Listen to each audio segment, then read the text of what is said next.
প্যারে হাজির এবারে শুনুন, আমি আপনাদের সামনে কোরআন শরীফ থেকে যে আয়াতে কারিমা তেলাওয়াত করেছি, এই আয়াতে আল্লাহ তিনটা বিষয় ওয়াজ করেছেন।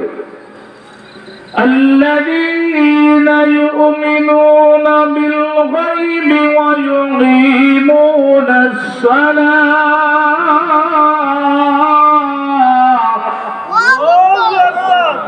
কোরআন তেলাওয়াত ভালো লাগে না? গজল হইলে মনে হয় মজা লাগবে। বাংলা গজল বক্তায় বাংলা গজল হইল, আপনারাও তাল মিলিয়ে শুরু মিলাইয়া হইয়া। আমি আবার ওয়াজের মাঝে গজল হইয়া বেশি অংশ কোরআন শরীফ পড়বো, হাদিস শরীফ পড়বো ইনশাআল্লাহ। কারণ আল্লাহ রাসূল সব সময় কোরআন তেলাওয়াত করতেন, নবীজিও ওয়াজ করেছেন কোরআন তেলাওয়াত করিয়া। সুবহানাল্লাহ বলে। কেউ যদি নিজেরা আশিকে রাসূল দাবি করে, তাহলে কোরআন শরীফ বেশি বেশি করে তেলাওয়াত করো, কারণ নবীজি বেশি বেশি কোরআন তেলাওয়াত করেছেন। সুবহানাল্লাহ। এই আয়াতের সময় কিছু সময় পরেই বলবো নবীজি কিভাবে তেলাওয়াত করতেন, কতটুকু তেলাওয়াত করতেন নামাজে।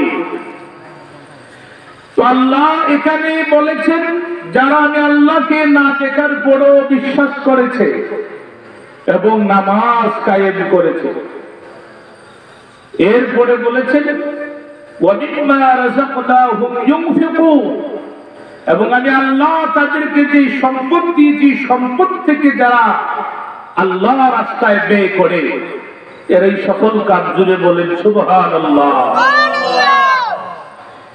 এটা একবার কোরআনের প্রথমে আলিফ লাম মিম যালিকাল কিতাবু লা রাইবা ফীহি হুদাল লিল মুত্তাকিন, এরপর আয়াতি আল্লাযীনা ইউমিনুনা বিল গায়ব ওয়া ইউকিমুনাস সালাহ। ঠিক না? এখানে আল্লাহ ঈমানের পরে নামাজের কথা এবং যাকাতের কথা কেন বললেন? অথচ কালেমা, নামাজ, রোজা, হজ, যাকাত ৫ নম্বরে যাকাত। ঠিক না? এখানে আল্লাহ নামাজের পরেই যাকাতের কথা কেন ওয়াজ করলেন? তাফসীরে মারিফুল কোরআনে উল্লেখ করেছেন, মহান আল্লাহ আমাদের উপর যত আমল করার হুকুম করেছেন, সমস্ত আমল মুফাসসিরিনে কেরাম দুই ভাগে উল্লেখ করেছেন। একটা হলো বদনী, আরেকটা হলো মালি। বদনী শব্দের অর্থ হলো যেটা মানুষের শরীর দিয়া করতে হয়। মালি শব্দের অর্থ হলো যেটা টাকা পয়সা দ্বারা করতে হয়। তাফসীরে মারিফুল কোরআনে উল্লেখ করেছেন, এখানে মহান আল্লাহ ঈমানের পরেই নামাজের কথা উল্লেখ করার কারণ হলো দুনিয়ার মানুষেরা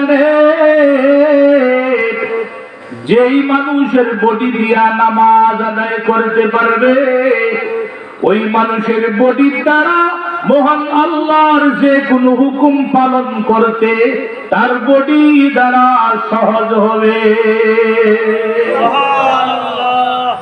সার কথা হলো, যেই শরীরে নামাজ পড়িলা, নামাজ পড়তে বডির দরকার আছে না? হাত বাঁধতে হয়, এরপরে রুকু করতে হয়, সাজদা করতে হয়, শরীরের দরকার আছে না?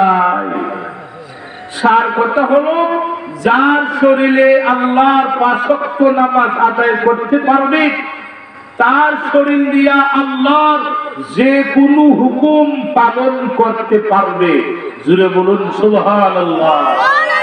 এর জন্য আল্লাহ এখানে ঈমানের পরেই নামাজের কথা আলোচনা করেছেন। তাফসীরে মারিফুল কোরআনে উল্লেখ করেছেন, দুই প্রকারের আমলের নাম হলো মালি। মালি শব্দের অর্থ হলো টাকা পয়সা, ধন সম্পদ, এটাকে মাল বলা হয়। ঠিক না? ঠিক। জানো দিলাম, মালও দিলাম, মাল মানে টাকা পয়সা। তাফসীরে মারিফুল কোরআনে উল্লেখ করেছেন, মহান আল্লাহ